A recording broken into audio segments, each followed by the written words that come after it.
প্রচুর চাপ চাপ দিয়েছিল ওপর থেকে। মোবাইলে সারাক্ষণ বলছে ওকে যে কত পার্সেন্ট হলো। একদিকে নির্বাচন কমিশনের গাইডলাইন, অন্যদিকে শাসকের হুমকি, বিরোধী দলের হুঁশিয়ারি। ত্রিমুখী চাপে কার্যত তথৈবচ অবস্থা বিএলওদের। আগেই নিরাপত্তা চেয়ে নির্বাচন কমিশনেরও দ্বারস্থ হয়েছেন তাদের একাংশ। আর এই আবহেই পূর্ব বর্ধমানের মেমারিতে এক বুথ লেভেল অফিসার বা বিএলওর মৃত্যু হয়েছে। এসআইআর এর কাজের চাপে ব্রেন স্ট্রোকে আক্রান্ত হয়ে মৃত্যু হয়েছে বলে চাঞ্চল্যকর অভিযোগ করেছে পরিবার। প্রচুর চাপ দিয়েছিল ওপর থেকে, সুপারভাইজার বিডি অফিস থেকে সব সময় ফোন হচ্ছিল যে কতটা কাজ করলেন, বসে আছেন, এভাবে হুইপ জারি করছে। এবার আমি যেটুকু শুনেছি খুব তাড়াতাড়ি করতে হবে, 80% দেখাতে হবে, এইসব আমাকে বলছিল। মোবাইলে সারাক্ষণ বলছে ওকে যে কত পার্সেন্ট হলো, কি করছেন, বসে আছেন নাকি, এইসব কথাগুলো শুনে ওর মাথায় একটা চাপ পড়ে গেল। চাপ থেকেই এই ব্রেন স্ট্রোকটা হয়েছে। বিডি অফিস থেকে ফোন করা হচ্ছিল, কি নো কমেন্টস প্লিজ। পরিবার তো আপনাদের বারে বারে অভিযোগ করছিলেন যে চাপ সৃষ্টি। পরিবারের একটাই আবেদন যে সরকারি নিয়ম অনুসারে যা কিছু করা যায় সেটা আপনারা করুন। আমরা সেই জন্য এসেছিলাম, একটা এনকোয়ারি করে নিয়েছি। প্লিজ অভিযোগকে কিছু করলেন যে চাপ সৃষ্টি করা? না। বিএলওর মৃত্যু নিয়ে শুরু হয়েছে দোষারোপের রাজনীতি। কোনো বিএলওকে বিজেপির কেউ প্রেসার দেওয়ার সুযোগও নেই। যদি কাউকে চাপ দিয়ে থাকে তৃণমূলই চাপ দিয়েছে। আমি দেখেছি একজন মারা গেছেন, আসলে তাদের উপর খুব প্রেসার পড়ে যাচ্ছে, খুব স্যাড, খুব আনফরচুনেট। ইতিমধ্যেই এই ঘটনায় রাজ্যের মুখ্য নির্বাচনী আধিকারিকের দৃষ্টি আকর্ষণ করে চিঠি দিয়েছে ভোটকর্মী ও বিএলও ঐক্য মঞ্চ।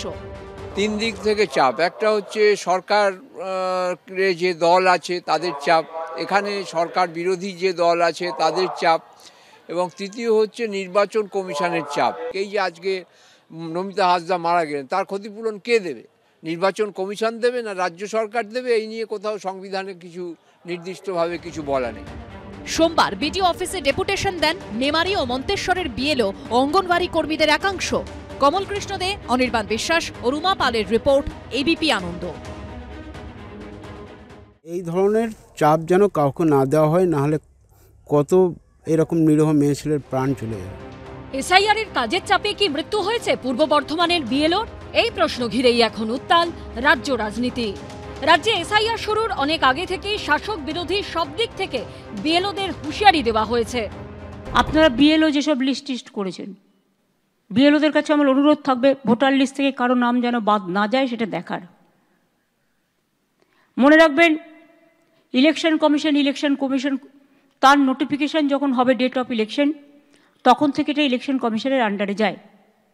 তার আগে স্টেট গভর্নমেন্ট, আবার ইলেকশনের পরেও স্টেট গভর্নমেন্ট।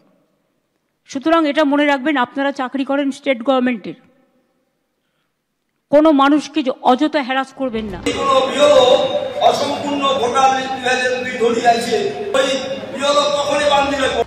কখনো তৃণমূল তো কখনো বিজেপি।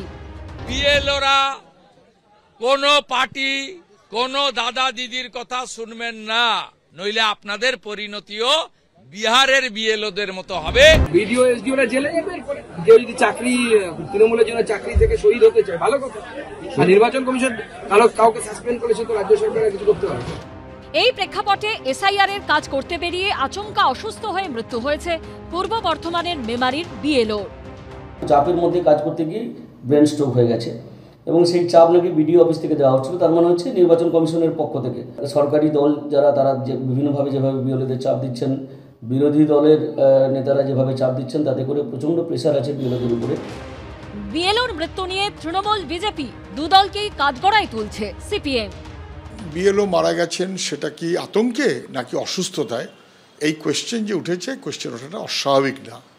আতঙ্ক আছে, কিন্তু আতঙ্কতেই মৃত্যু এইভাবে বলাটা এখনই ঠিক বলে মনে হয় না।